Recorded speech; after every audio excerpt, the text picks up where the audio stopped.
heart of Texas, LifeTalk. Here's your host, Mark Crutcher.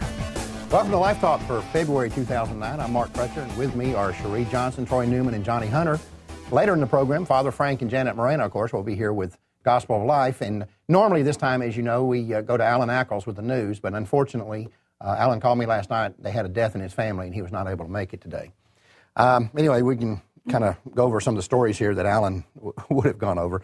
This first one, you know, it's not really funny in a sense, but in a way it is. This in Michigan, a 39-year-old woman named Holly Patterson and her 40-year-old boyfriend, Louis Codeo, a couple of real geniuses here, I think, as you hear from this story. They've been charged with felonies, extortion, kidnapping, unlawful imprisonment, and an assault, because they kidnapped Miss Patterson's previous boyfriend and held him for $500 because she had to pay $500 for an abortion that she claimed was his child. He says it's not. So they kidnapped this guy, exposed themselves to all these felonies to get him to reimburse them for the abortion that she had. These are your typical pro-choice crowd right here. Anyway, they whacked him around a little bit, kicked him and punched him several times, and cut off some of his clothes for some reason. But he didn't pay. Money? But he didn't pay him. But they let him call his brother to bring $500. Well, his brother was smart enough, instead of bringing $500, he brought the police. So now these people are facing these 4 felony counts. These are some real geniuses. They should apply to work at a local abortion clinic. Right. They probably did. On a more serious note, a 100-page report issued by the Catholic Medical Association, 40 Years of Humanae Vitae from a medical perspective, shows something very interesting.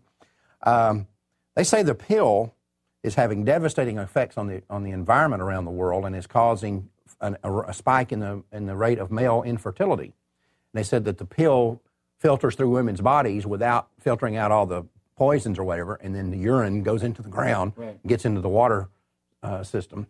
And, you know, we reported here on LifeTalk a few years ago about a story in Colorado where they were having this stream where these fish were having both male and female genitalia, and the fish were sterile despite the fact they had both genitalia. And they were saying it was caused by birth control agents in the water. Right. And it's interesting, nobody really wants to talk about this, but this is... That's why I say, where are the environmentalists when you need them to speak out on something? Because they're all pro-aborts, and they're not going to talk about this stuff. This doesn't fit the agenda. Right. Absolutely. Tree huggers. In Massachusetts, the American Civil Liberties Union is asking the United States Department of Health and Human Services they have a thing called Trafficking Victims Protection Act that the government does, in which they try to stop this issue and it is a major issue around the country of people being trafficked, human beings being trafficked, usually for sexual purposes, and we know we have a lot of problems with this in the United States.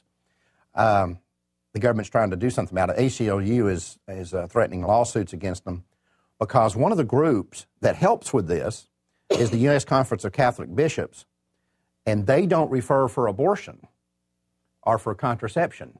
And the ACLU is saying this is violation of church and state, and that the Catholic bishops must be required to refer for abortion and contraception, or they not be in this program. It doesn't matter to the ACLU. These people are being trafficked in in the box car, can't breathe, can't see. But let's straighten that part out. Right. Oh my God. And, you know, this idea. This is just more examples of what we've talked about before. The argument that these people care about women is just preposterous. No, they only care about abortion. Right.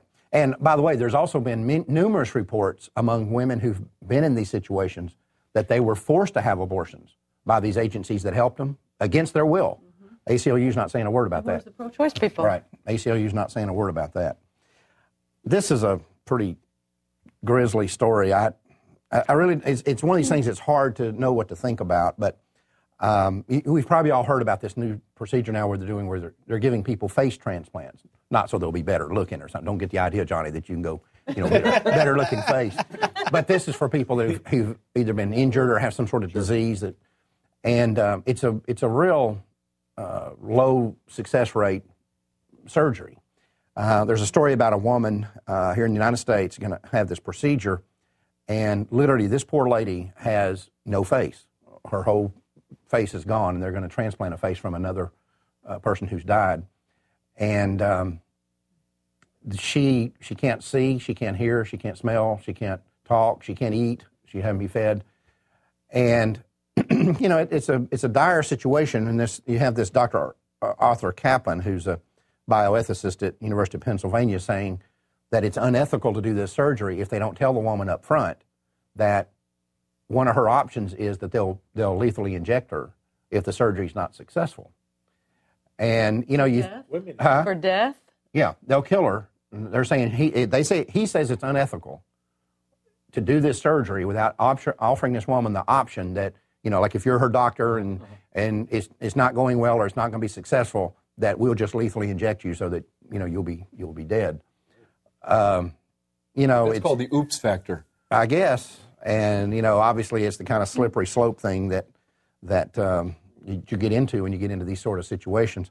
Another issue that's come up with this is whether these faces that are being transplanted, and it's been done now several times, it started out in England actually, whether they're coming from people who are actually dead or not. Mm-hmm. Because there's a doctor in London saying that you really can't take a face from somebody whose heart stopped beating already. So that has to be technically somebody whose heart's still beating before you remove that face, or you can't transplant it onto somebody else. So now you raise the question of, are you taking a face out of somebody who's not technically not dead, even though they may be in the throes of death, or when the Frankenstein movie first came out, everybody would think, "Wow, that's horrible." Who would ever think about it? And we're there. We're there. But the problem is, Johnny, these are the sort of ethical questions, and we're asking ourselves this across the medical spectrum now. We're raising questions that we really don't have the ability to answer.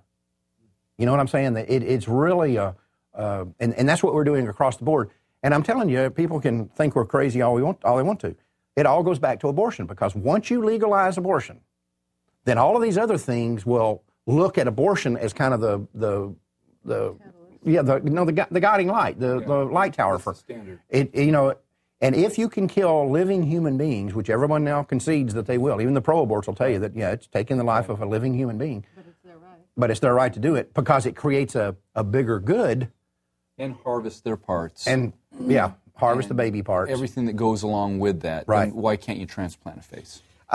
Another thing, there's kind of an interesting twist on this. We're all familiar with this guy, Bernard Madoff, who's supposedly or allegedly stolen $50 billion. And I don't know how somebody gets away with something long enough that they can steal $50 billion. Somebody was asleep at the switch on this deal. Planned Parenthood's been doing it for 30 years. Well, yeah, that's right. Anyway, we're all familiar with that scandal. One of the good things, it's the kind of deal God can make good come out of anything. This has cost Planned Parenthood tons of money. Aww. Yeah, isn't that sad? One of the companies, just one of the corporations that's been affected by this Bernie Madoff thing is what's called a PICOWER, PICOWER Foundation. They have donated millions to Planned Parenthood. I mean, millions to Planned Parenthood. They went bankrupt because of the Madoff situation. They claim they've lost $1 billion to this guy. And so they're bankrupt and can't give money to Planned Parenthood. Planned Parenthood in New York announced that because they lost the money from PICOWER, they had to lay off 20% of their staff. So, that's heartbreaking, isn't it? Worse. Well, that proves our point that if the government would stop funding Planned Parenthood, they would be bankrupt. They'd be done. It's a surefire way of ending abortion in America. Absolutely. Stop giving them money. Because as a free enterprise, they're not going to make it. They can't make it. So it took a bad person to actually make this point for us, didn't it? Yeah, I'm sure that wasn't his intent, but no, Bernie's become one of my heroes. Yeah. I don't know when he lost any money, but yeah, boy, that's good news. This is also affecting other radically pro-abortion groups. The Center for Reproductive Rights and the Reproductive Freedom Project of the ACLU are having to make up about $1 million a year because of the money they've lost from these people. I have a little tear. My heart's broken. Very little. And you're talking about defunding Planned Parenthood. We have talked before about this big project that we're working on that's primarily aimed at getting the minority community involved. And I think, Johnny, one of the big responses to that is going to be a call from African Americans to take money away from Planned Parenthood. It is obscene when people see the video that we're producing, this new project that we're involved in. And we were anticipating having it out by about this time, but as you know, it keeps growing, and we've had some things come up that have set it back, but it's going to be out here in the next couple of months for sure. And I think the biggest outgrowth of that thing is going to be a demand that Planned Parenthood no longer be funded. Yes, and that demand is going right now. Just people haven't paid attention to it. Right. But that's right. couple of other things. You know, it's been no secret that none of us here, and especially me more so than probably anybody else, have not been a big fan of President Bush. I've always said that he could have done more to help stop abortion than what he did. And, you know, the funding under him has gone up to Planned Parenthood and all these other problems. But I tell you what, you always have to give people their credit. And one of the last things that President Bush did as he's leaving office was to declare January 18th National Sanctity of Human Life Day. And, you know, this is one of those things where you can say, well, he did this for no political reason. He's got no political axe to grind here now. This was just, he did because he felt it in his heart. And I want to read something he said here I thought was pretty neat. The sanctity of life is written in the hearts of all men and women. On this day and throughout the year, we aspire to build a society in which every child is welcome in life and protected in law. We also encourage more of our fellow Americans to join our just and noble cause. History tells us that with a cause rooted in our deepest principles and appealing to the best instincts of our citizens, we will prevail. Mm-hmm. I thought that was pretty amazing. This man is going out with a lot of class, something I don't think we'll see. We certainly didn't see it from the Clintons when he burglarized the White House basically and pardoned.